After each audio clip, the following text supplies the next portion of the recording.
Тэгээ таны амьдралд юу дутагдж байгаа вэ гэдэг асуултаар сэдвээр та бүхэнтэй ярилцах гэж байна. За Есүсийг үйлчлээ хийж явах болохоор нэгэн залуу бол хурж ирээд маш баян чинэлэг залуу хурж ирээд уулздаг байгаа.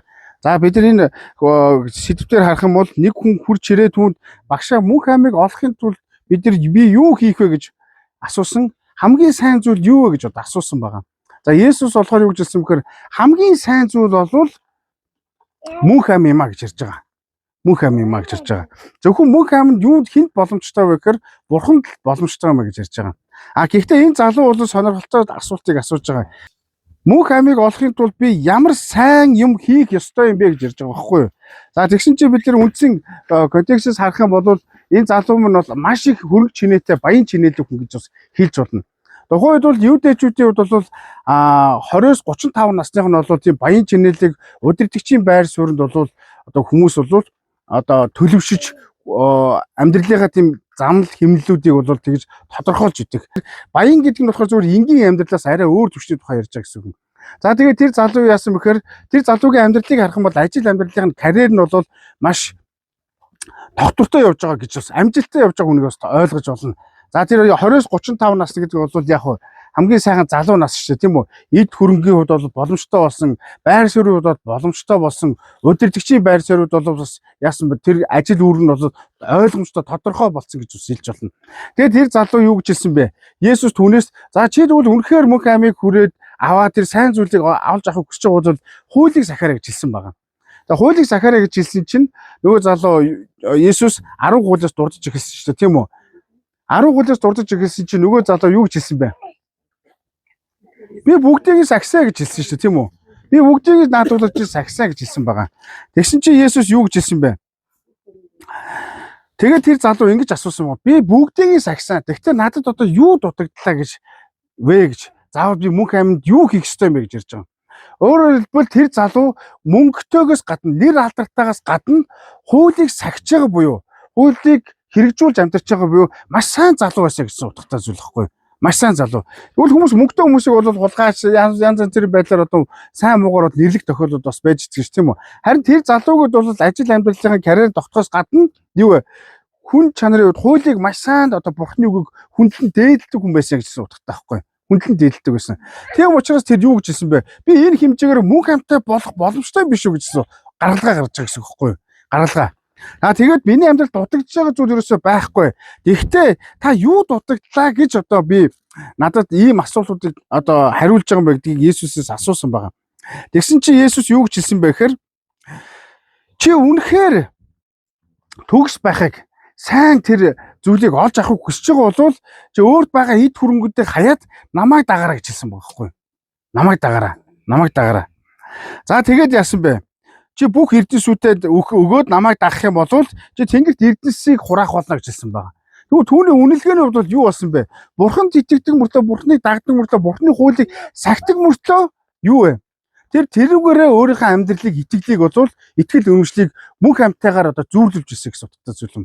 Мөнх амьтаагаар. Харин тэр залуугийн тэр Бурхны тэр мөнх аймыг Бурхныг аврагчаар хүлээж авахд тий Бурханд итгэж дагаж явахд маш том саад хүнд юу байсан бэ гэхээр тэр эд хөргөний асуудлууд байсан гэж ярьж байгаа. Тэрний амьдралын зорилго нь бол маш их хэмжээний мөнгөтэй болоод тэгээ Бурхны үгийг яг хэрэгжүүлээд амьдрах явдалж байсан. Гэтэл тэр хүн яасан бэ? Есүс чи энэ асуудлыг шийдэх хэрэгтэй гэж хэлсэн. Тэгээ нөгөө залуу Есүсийн энэ хэлсүүнээс болоод яасан бэ гэхээр 22 дугаар эшлэлээр залуу энэ үгийг сонсоод гунигтайгаар холдон явлаа. Учир нь тэрээр маш их хөрөнгөтэй байв гэж хэлсэн. Маш их хөрөнгөтэй байв гэж хэлсэн байгаа. За тэгвэл залуугийн асуудал юу байсан бэ? Маш их хөрөнгөтэй байсан. Тэр мөнгөний асуудал түнд болж одоо Бурханд итгэхэд одоо саад болж ирсэн гэсэн утгатай зүйл юм. Тэгэхээр бидний амьдрал гэсэн өнөөдөр хичнээн Бурханы үгийг мэдэж, хэрэгжүүлж, Бурхан тайртай, Бурхан бол агуу гэж ярьдаг ч гэсэн би түүнийг амьдралыг хүмүүс ч гэсэн би бол Бурханд итгэдэг хүмүүс сайхан байх ёстой гэдэг мөс чанарыг үзүүлсэн ч гэсэн эсвэл та итгэлийн амьдрал дундаа карьер чи те маш амжилттай мөнгө эд хөрөнгөтэй явсан ч гэсэн та Есүс Христийг аврагчаар хүлээж аваагүй юм бол бидний амьдрал яах вэ? Энэ залуу шиг хоосон байж болох юм а гэсэн утгатай зүйл юм. Энэ залуу шиг хоосон байж болох юм а гэж ярьж байгаа. Тэгээ нөгөө залуу гуниглсан. Тэгээ Есүс 24 дугаар эшлэлээр ингэж хэлсэн. Би та нарт дахин хэлье. Баян хүн Бурханы хаанчлалд орохоос тэмээ тэвний сүвгчээр нэвтрэх нь илүү хялбараа гэж хэлсэн байгаа. Тэгээд энэ үгийг хэлсний дараа шавнар нь оролцож эхэлсэн. Шавнар нь юу гэж оролцож эхэлсэн бэ гэхээр шавнар нь үүнийг сонсоод ихэд гайхна. Тэгвэл хэн аврагдаж чадах вэ гэхэд Есүс тэднийг хараад энэ хүмүүс боломжгүй. Харин Бурханд бүх юм боломжтой гэж хариулсан байгаа. Бурханд бүх юм боломжтой гэж хэлсэн. Өнөөдөр бид нар чуулганд яваад бас Бурханы үгийг уншаад, судлаад, бас ажил амьдралынхаа хувьд, карьерийн хувьд бол тогтоод, гэр бүлтэй болоод, үр хөвгттэй болоод явж байгаа ч гэсэн ажил амьдрал дээр гэсэн Бурханы үгийг бусдад ярьж, гэрчил тунгалж хичээж байгаа ч гэсэн хамгийн чухал нь бидэрт юу дутагч мөнх ам байхгүй байгаа биш үстэй гэдэг асуулт байгаа. Тийм учраас бидний хувьд юу гэж хэлсэн бэхээр мөнх амыг хэн өгөх вэ? Хүн хичээл зүтгэлээр карьер төвж болно, хичээл зүтгэлээр мөнгөтэй болж болно, хичээл зүтгэлээр янз бүр гэр бүлийг бий болгож бүтээж болно, хичээл зүтгэлээр мэдлэг боловсралтай болгож болно.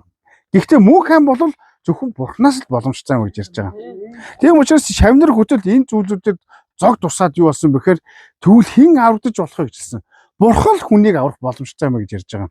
Бурхан л хүмүүсийг аврах боломжтой юм гэж ярьж байгаа. Өнөөдөр бидний эргэн тойрон ч гэсэн бас чуулганд ирэхгүй байгаа маш олон хүмүүс байна.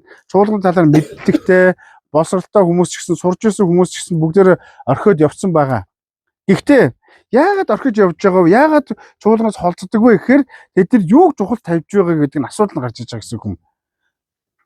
Бидний амьдралд бол хамгийн сайн зүйл бол мөнх ам юм а гэж ярьж байгаа. Тийм учраас 16 дугаар эшлэлээр багшаа мөнх амыг олохын тулд би ямар сайн юм хийх вэ гэж хэлсэн байгаа. Тэгвэл тэр залуу юу хийх ёстой байсан бэ? Тэр Есүс Христэд итгэх ёстой байсан. Түүний үгэнд итгэх ёстой байсан. Тэгвэл Есүс юу гэж хэлсэн бэ гэхээр чи үнэхээр намайг дагахыг хүсэж байгаа бол чамд цаад болж байгаа тэр бүх хөрөнгөө ядуус төгөөд тэгээд намайг дагаа гэж хэлсэн байгаа. Өнөөдөр бидний эргэн тойрон ч гэсэн мөнгө чухал уу, ажил амьдралын карьер чухал уу, эсвэл одоо гэр бүл чухал уу? Мэдээж эдгээр зүйлүүдэд Библиэлд чухал гэж заадаг. Гэхдээ хамгийн нэн тэргүүний чухал зүйл бол бидэрт мөнх ам юм аа. Өнөөдөр мөнгөтэй ч вэ, мөнгөгүй ч вэ, амжилттай ч вэ, амжилтгүй ч вэ, бид нар хизээ нэгэн цагт маргааш юу болохыг мэдэхгүй энэ дэлхийг орхих болно. Би өнөөдөр лаг зүйлийг төлөвлөөд маргааш би нөгөөдөр ч юм уу эсвэл дараа жил ч юм уу бид тэр зүйлийг хийхгүй ч гэж магадгүй. Тэр зүйлүүдээ харж чадахгүй ч гэж магадгүй. Гэхдээ бидний хувьд юу чухал вэ гэхээр мөнх ам чухал юм аа. Тийм учраас бид нар мөнгө эд баялагын төлөө тэмцэж амьдрах итгэлээд хоёрдугаар тавих биш. Та бүхэн би энэ дэлхийг хизээ нэг цагт орхих болно. Гэхдээ би очих газартаа гэдэг ихний итгэл үнэмшлийг та бүхэн суулгаасаа гэж бас хэлмээр нь. Авраамыг бид нар мэднэ. Авраам эзэн дуудагдсан. Авраам эзэн дуудагдсан ч гэсэн өөрийн амлалтын газартаа бас хараахан очиж чадалгүйгээр бас яасан бэ? Мосож исэн бас яасан бэ? Бурхны өмнө амлалтын газар очиод маш олон гайхалтай төлөвлөгөөнүүдийг боловсруулад хичээж зүтгэж амьдэрсэн ч гэсэн амлалтын газар орж чадаагүй ч гэсэн тэд нар бүгдээрээ мөнх амтай юм аа. Мөнх амтай юм. Тийм учраас ах トゥ нар мөнх амтай гэд та бүхэн яах ёстой вэ? Бурхнаар би аврагдсан гэдэг тэр итгэл үн цэнтэй амьдраасаа гэж бас хэлмээр байна. Мөнгөтэй болоод боломжтой болоод ч юм уу энэ нь намаа миний авралыг тодорхойлно гэсэн үг бол биш. Мэдлэгтэй боллоо гэд миний авралыг мөнх амиг тодорхойлно гэсэн үг бол бас биш. Хизээж бид нар сайн хүмүүсээр бол өөрөө өөрийгөө аварч чадахгүй. Библи үүнийг маш тодорхой хэлдэг. Эфес номын 2:8-аас тэр юу гэж хэлдэг вэ? Тиймээс хич өөрөөрөө сайрахгүй энэ бол Бурхны бэлэг юм а гэж хэлсэн тийм үү? Бурхны бэлэг юм а. Нэгүслийн учир бид нар аврагцаа гэж хэлсэн байгаа. Тийм учраас ах トゥ нар Христийн тэр нэгүслээр бид нар аврагдсан хүмүүс юм а. Бурхан намайг аврахдаа мөнгөтэй мөнгөгүй царай зүс өндөр нам тарган туранхаа баян ядуу гэж харалгүйгээр намайг хайрлсан. Тэр намайг хайрлсан учраас шалтгаан намайг мөнх амаар тэр аврах мөнх амиг надад өгөхийн төлөө тэр энэ дэлхий дээр Есүс Христ энэ дэлхий дээр миний төлөө ирсэн юм агийг санацгаая. Тийм учраас ах トゥ нар нэгдүгээр миний амьдралд хамгийн чухал байр суурь тавих ёстой зүйл бол би мөнх амтай хүн юм а гэдгийг та бүхэн өөрсдөө итгэл үнэмшилтэд байр сууриа байлгаасаа гэж хэлмээр байна. Өнөөдөр таны итгэл үнэмшлийг чуулганд явахад унгаж байгаа, Христэд найдахаас унгаж байгаа, залбирахаас холдуулж байгаа зүйл, Библи уншихаас холдуулж байгаа зүйлүүд мөнгө олохын төлөө амьдрал хичээл зүтгэл байна уу? Тэдгээр зүйлүүд танд Бурхан дээр түшиглэхэд саад болж байна гэдэг асуулт гарч иж байгаа гэсэн үг юм. Тийм учраас өнөөдөр энэ залуу шиг чи үнэхээр миний төлөө үүнийг золиослж чадах уу гэж Есүс биднээс асуух үед чамд яг жинхэнэ дутагдж байгаа зүйл чинь юу вэ гэдэг бид нар бас өөрсдөө бодож үзэх хэрэгтэй гэсэн юм. Бидний жинхэнэ бүрэн бүтэн байдал бол хамгийн сайн зүйл бол мөнх ам юм аа. Мөнх ам. Бид нар энэ дэлхийг хизээж орхиж болно. Хизээ нэгэн цагт орхих болно. Гэхдээ би амьдрах учиртай мөнх амьтай хүн юм аа гэдгийг та бүхэн үргэлж санаа сагж хэлмээр хамтаа залбирцгаая.